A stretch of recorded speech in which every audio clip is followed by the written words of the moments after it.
Bonjour, chers concitoyens planétaires. Bonjour à ceux qui suivent cette émission. Nous allons, dans la situation actuelle du monde, où toute l'humanité se pose les questions, où va notre monde?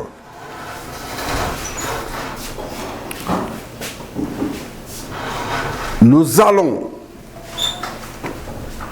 faire une série d'émissions que nous appelons le changement de paradigme pour expliquer exactement ce qui se passe.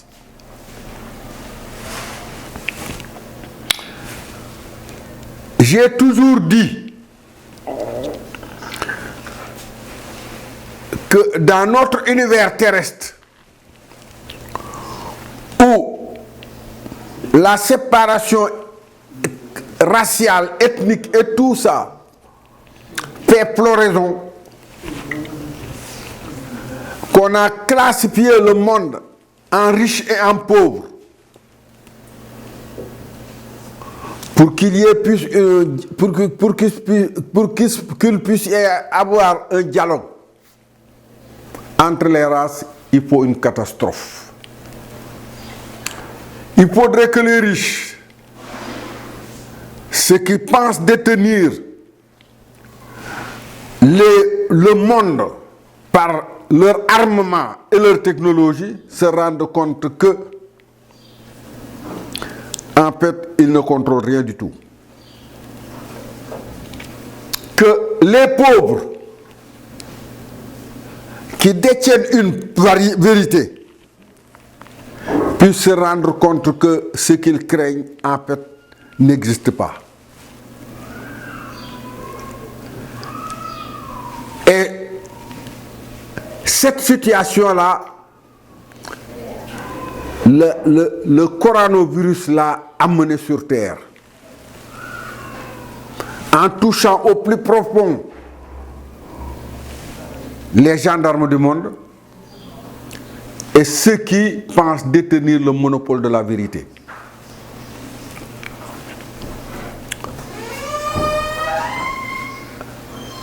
Une telle émission venant de ceux qu'on pense être ceux qui n'existent pas, ceux qu'on veut éradiquer, parce qu'ils ne sont pas assez entrés dans l'histoire, c'est ceux-là qui vont vous faire comprendre que, en fait, le monde a toujours marché jusqu'à présent avec des aveugles qui dirigent la barre. Nous allons vous faire comprendre ce qui se passe et qu'est-ce qu'il faut faire et où va le monde, que vous le veuillez ou pas. Mais parler sur ce ton de nègre, comme vous le considérez, d'un pays parmi les plus pauvres du monde, soumis par le colonialisme, ça doit étonner.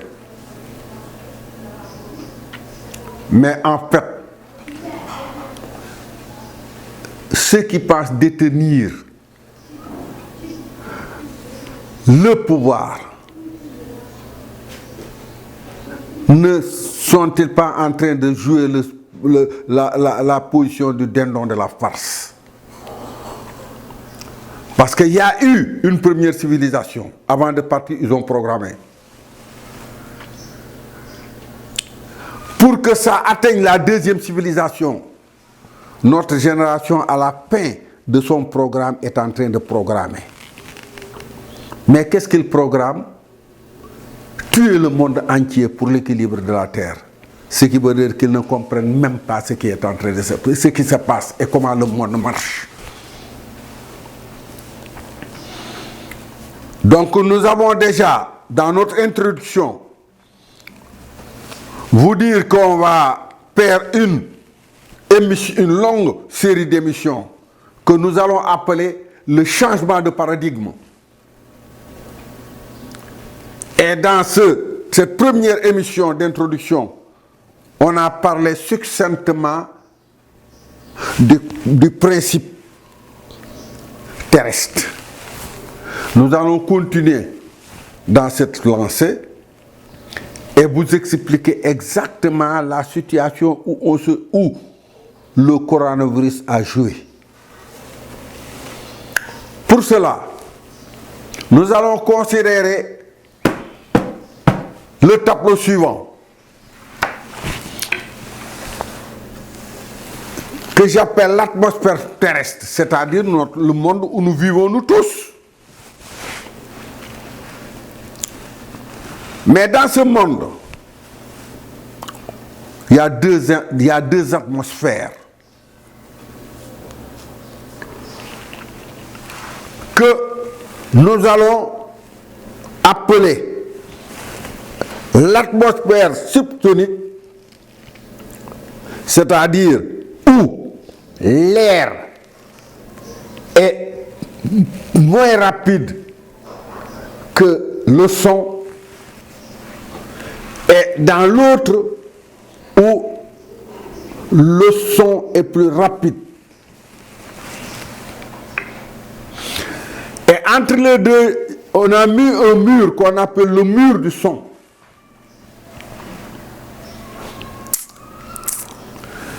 Donc, et dans cette atmosphère qui est notre monde et que nous allons symboliser dans l'atmosphère terrestre par un avion.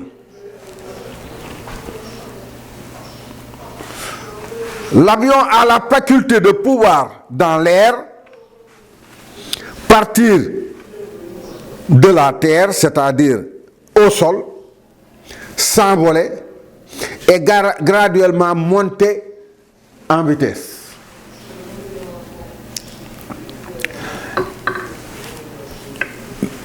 Nous savons que le mur du son, du point, c'est-à-dire de la vitesse 0 au mur du son, il faut aller à la vitesse de 341 mètres secondes. Cette vitesse convertie en kilomètres doit être dans les environs de 1200 km à l'heure. La vitesse, au-delà, vous passez la vitesse du son, où on va aller de 342 à 300 000 km secondes, c'est-à-dire la vitesse de la lumière. Mais entre les deux, il y a une barrière qui chevauche le mur de son et qu'on appelle le transsonique. Mais on a constaté par expérience que ce transsonique, quand vous rentrez là-dedans, vous vous dirigez vers, c'est-à-dire vous partez du zéro, l'avion passe 100, 200, 300 km, 400, 800, 900 km/h et il commence à s'apprêter à la vitesse de 1000 km/h, il commence à y avoir des perturbations. L'avion tremble. Pourquoi? Parce que les filets d'air, que nous ne sentons pas, commencent à se durcir pour devenir un obstacle. Et que l'avion est obligé de traverser cet obstacle-là avec toute une traînée. Donc plus il s'approche, plus les perturbations augmentent, plus la difficulté augmente. C'est la raison pour laquelle les avions commerciaux n'arrivent pas à cette vitesse. Mais vous prenez les avions de combat ou les avions militaires, eux, ils peuvent passer à cette vitesse et aller même jusqu'à Mach 2, Mach 3 et même les fusées Mach 7 ou 8. Quand on dit Mach, c'est-à-dire à la pression atmosphérique, la vitesse du son. Une fois la vitesse du son, 2 fois, 3 fois, c'est ça qu'on appelle un Mach 1, Mach 2, Mach 3, c'est-à-dire multiplier la vitesse du son multipliée par 1, par 2, par 3, par 4. Donc, nous considérons ce début, le début des perturbations ici et la fin des perturbations là. Donc, nous constatons que dans cette atmosphère que nous vivons, où nous voyons rien du tout que l'air,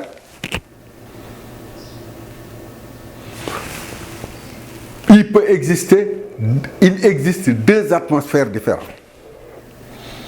L'atmosphère normale où vit l'homme correctement, où la pression atmosphérique est supportable au corps humain, et à une certaine vitesse où elle n'est plus supportable, la pression devient trop forte, et à ce moment-là, il agit dans les organes internes, et ça peut amener jusqu'à la mort. Donc nous allons comparer cette atmosphère où on vit, où l'avion passe, avec la fonction de l'homme, avec la fonction de l'avion. Et vous savez, le départ du programme de notre civilisation qui a commencé en l'an 0, c'est-à-dire avec la naissance du prophète Jésus-Christ, que l'on appelle Jésus-Christ et que nous appelons nous musulmans Isa, a commencé là notre civilisation. Et cette civilisation a commencé à avoir ses premières armes 6 siècles après, avec la naissance du dernier prophète qu'on appelle Mohammed, qui a pu rassembler deux éléments qui ne se trouvent pas à la même dimension, ou bien qui sont d'atmosphères différentes. Chez l'homme, ce sont les chiffres et les lettres. Ils sont comparables à un avion qui va du subsonique au transonique. C'est-à-dire les chiffres marchent à la vitesse supersonique, les lettres marchent à la vitesse subsonique. Et tout cela dans un langage commun.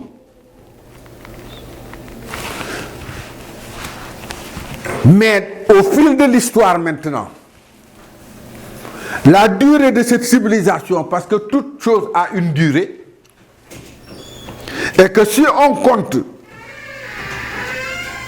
du départ de cette civilisation à nos jours, on a fait 2020 ans. Et que le changement de paradigme est en train de se passer. C'est-à-dire il faut quitter le subsonique pour aller vers le supersonique.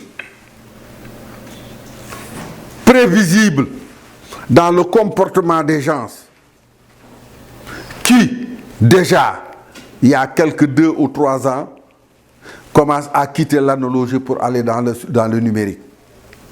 Toujours dans la même gamme. Donc le transfert a été fait chez les hommes sans qu'ils s'en rendent compte. Mais si effectivement les dirigeants, ceux qui manipulent toute cette civilisation, n'ont aucune base spirituelle, ils ne peuvent que subir. Donc ce qu'ils font, même ils le font, ils ne savent pas ce qu'ils font. Ils ne peuvent pas l'expliquer. Ils te disent, je pense que c'est comme ça, c'est tout. Donc, le changement de paradigme s'est opéré à l'an 2000.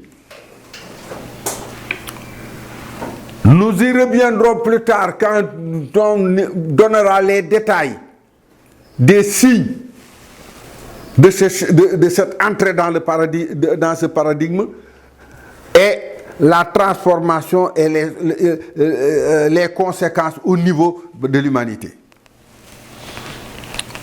Donc on est entré en l'an 2000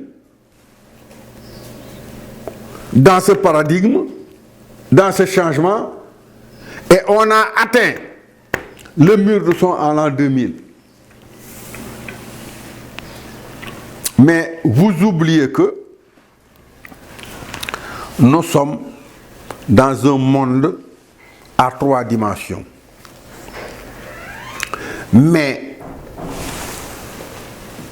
le soubassement de notre science est chapeauté par un coefficient, le coefficient 25, que l'on appelle dans la religion la vallée sainte de Tawa. Et dans l'alternance du jour et de la nuit cosmique, où entre le jour et la nuit, il y a 28, par exemple 12 jours de nuit, 2 jours de... Il y a 23 minutes de séparation. Quand il fallait séparer la civilisation que dirigeaient les Africains, on a envoyé un coefficient, le coefficient 259 qu'on appelle Abraham. Et Abraham a eu son premier enfant à 86 ans avec une Africaine. Il était déjà marié, il n'a jamais eu de gosse. Mais il a eu son premier enfant avec une Africaine. Et il a eu son enfant à 86 ans. Quand on regarde au niveau du message, 86, c'est la couleur, c'est la station de la couleur. C'est-à-dire la transformation de l'abstrait en concret. Le concret commence d'abord par la couleur, c'est-à-dire ce qui est visible et n'est pas palpable, avant de se transformer en palpable, ce qu'on peut toucher. Et on vous dit que lui, Abraham, il a eu son premier gosse à 86 ans. C'est-à-dire la transformation, le changement de paradigme a commencé avec la naissance d'Ismaïl, qui était de mère africaine. Et il a eu son deuxième enfant à 99 ans. Et il y a eu 13 ans de différence et on est passé de l'autre côté. La civilisation africaine s'est arrêtée et les Hébreux devaient colporter les traces et les paramètres hérités des Africains de l'autre côté chez les Blancs.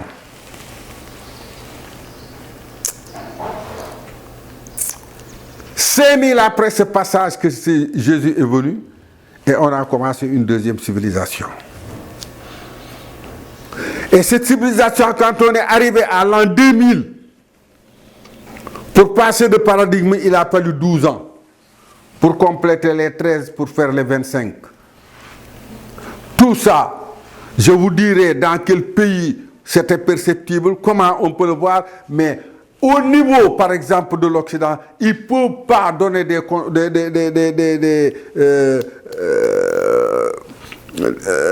des explications à cela parce qu'il faut une certaine dose de spiritualité d'abord pour pouvoir percevoir ce qu'on est en train de faire. Donc, en 2012, il y a eu le changement de paradigme et on est passé de l'autre côté. La zone de perturbation extrême s'est arrêtée 7 ans après, en 2019. Et il y a la coupure. Le coronavirus est venu pour faire comprendre aux gens que les paramètres qui marchaient jusqu'à présent, sont devenus obsolètes. Et autant, au niveau de l'Occident, on voyait que tout ce qui réussissait dans leur entreprise commence à se déphaser. Et on voyait que les Africains, qu'ils ont toujours pris pour du bétail, commencent à se réveiller. Et le processus enclenché, aucun être humain ne peut jouer pour arrêter le processus parce que c'est cosmique. Donc, on est en 2020, donc il reste 4 ans pour pouvoir boucler la zone de perturbation avant que le monde puisse entrer en dialogue fécond entre blancs et noirs, entre toutes les races, pour mettre sur place le système final qui va maîtriser notre habitat, qui va arrêter les catastrophes naturelles et qui va amener l'homme nouveau à sortir de la sphère de la terre pour occuper le reste du cosmos. Donc, voilà ce que j'avais en quelque sorte dit dans le premier film. Je vais y ajouter un peu seulement le principe de l'occupation des terres. Parce que cette civilisation, à la fin de son expérience, n'a trouvé autre chose que la terre est trop lourde actuellement parce que la démographie est trop forte et que nous faisons actuellement 7 milliards 700 millions d'hommes et qu'il faut tuer les 7 milliards. Il faut avoir la tête d'un dépassé pour pouvoir penser à. Et quels que soient les types qui sont au-dessus, qu'on appelle Illuminati ou quoi que ce soit, c'est plutôt des Zulumati. S'ils pensent que Dieu, en faisant son monde, l'a laissé à la gestion de l'homme tout court sans pouvoir faire aucun recours, ils se trompent. Nous allons vous parler par exemple du principe de l'occupation de la terre. Succinctement. En vous disant que ce schéma est une coupe par exemple de la terre, du moins de l'atmosphère terrestre. En posant le centre, l'équateur, et ici l'environnement, parce que là je vous parle des environnements.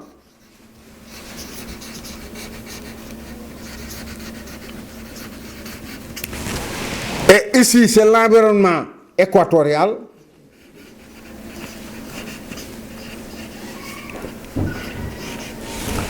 Et cet environnement équatorial est occupé par les Noirs, c'est-à-dire l'habitat des Noirs.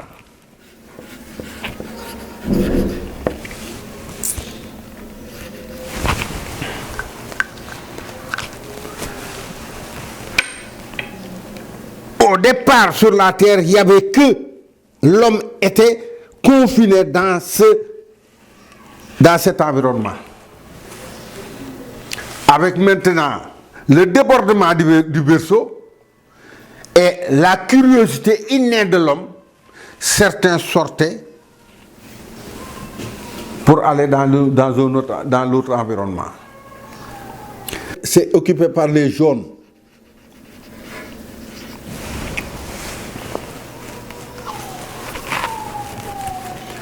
Et quand celui a débordé, qui sont venus occuper le dernier environnement, que nous allons appeler l'environnement polaire.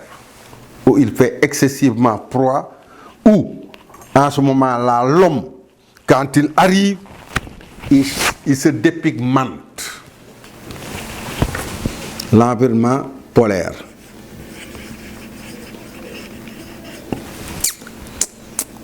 Le blanc.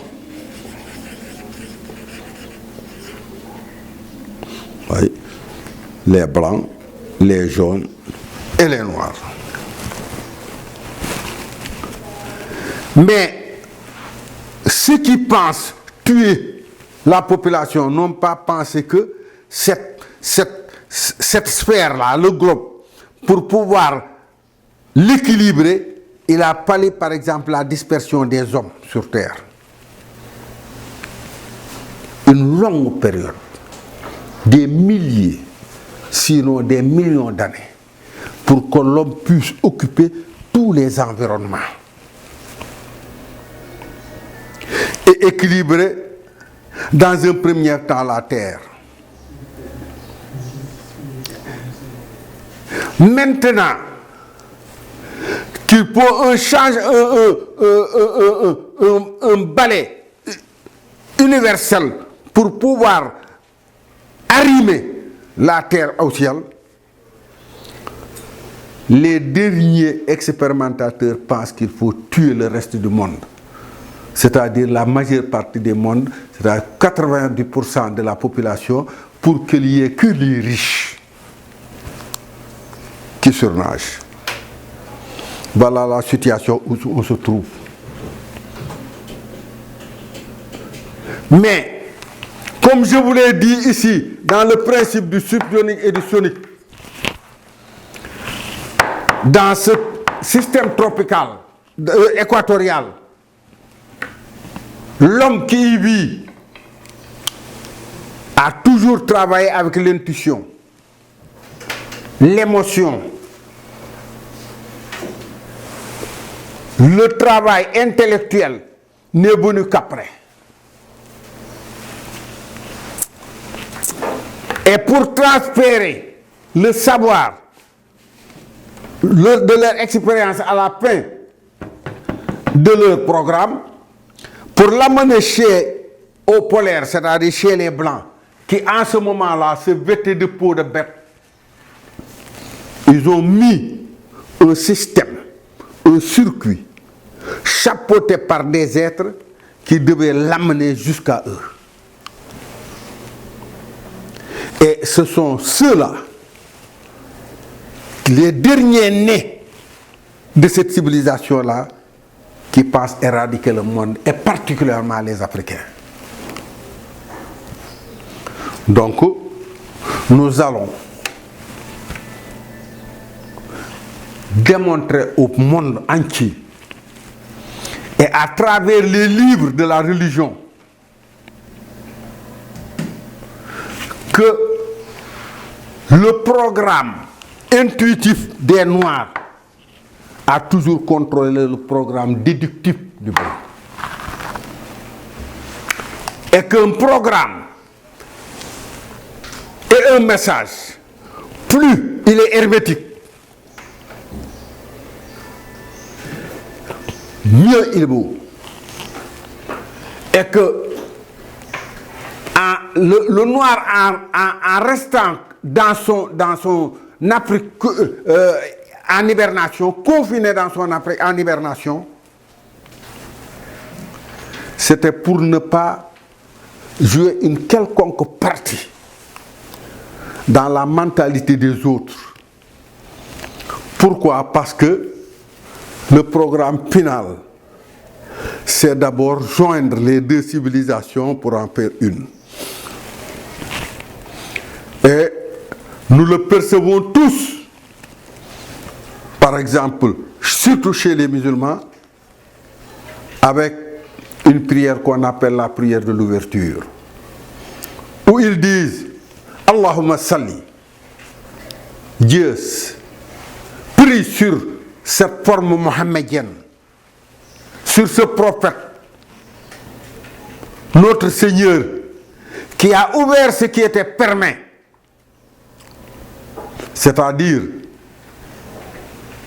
les environnements au-delà maintenant de l'environnement équatorial et qui a parachevé ce qui avait précédé. Donc, c'est-à-dire le travail qui a débuté en Afrique doit être complété maintenant qu'on est arrivé en fait de... Si vous pensez que les Africains n'ont pas d'histoire, qu'ils ne connaissent pas ce qu'ils font, vous vous trompez. Mais autant dans ces deux univers d'une même unité, la descente du ciel vers la terre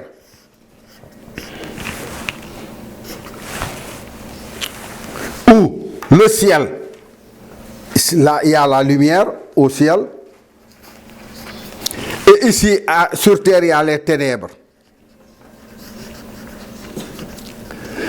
C'est-à-dire cette transformation de la lumière graduellement qui descend, arrivée sur terre devient des ténèbres. Mais cette lumière supporte cette énergie, et c'est cette énergie qui est la base même des chiffres. Donc, vous voyez que, par exemple, la première génération qui est partie, par exemple, du ciel dans la transformation de l'énergie en humain, mais ces premiers hommes ont travaillé plus avec les chiffres qu'avec les lettres. Et ça s'est passé en Afrique. Maintenant, l'occupation des terres s'est faite sur le plan horizontal. C'est-à-dire qu'ils sont partis maintenant du centre où il y a les ténèbres, parce que sur terre, il n'y a que des ténèbres. Mais ils sont partis du centre, c'est-à-dire de l'équateur, pour aller vers la périphérie. Et à l'équateur, il y avait les chiffres pour atterrir sur les lettres.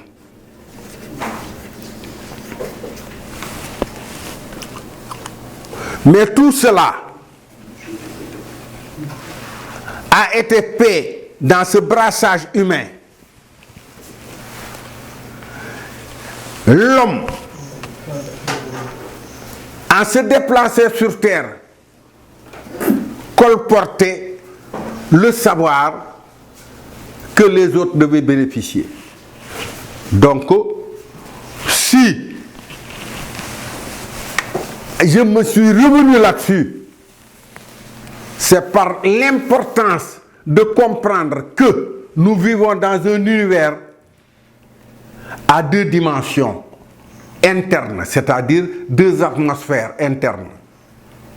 Et le Coran nous le dit, il guide sur deux voies. La voie de l'abstrait est celui du concret. La voie des chiffres est celui des lettres. La voie du noir est celui du blanc. Et c'est eux qui font l'alternance dans cette monopolisation du savoir à travers la planète. Donc, c'est dans ce sens-là que nous voulons attirer l'attention du monde entier, de ceux qui pensent détenir le monopole de la vérité, qui pensent détenir le monopole du pouvoir, qui pensent soumettre les autres créatures comme eux par la force, que le monde n'a jamais marché comme ça. C'est une révolution astrale où, quand vous êtes à un bout comme l'aimant, quand il tourne, vous vous retrouvez de l'autre côté. Et dans ce principe d'alternance du jour et de la nuit, tout le monde se pose la question, qu'est-ce qui se passe? Les Européens, malgré, ont perdu leur superbe en 10 ans.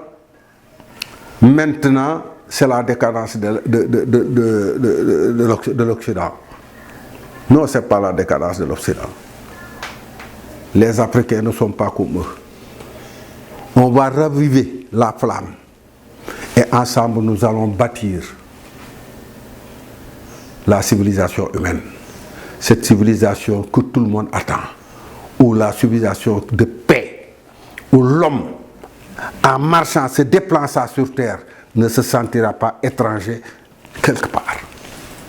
Voilà ce que je vous mets entre les mains, en vous donnant rendez-vous la semaine prochaine pour maintenant entrer dans le vif du sujet, vous expliquer le système à travers non pas ma parole, mais à travers les écrits qu'ont laissés la première génération. À la prochaine.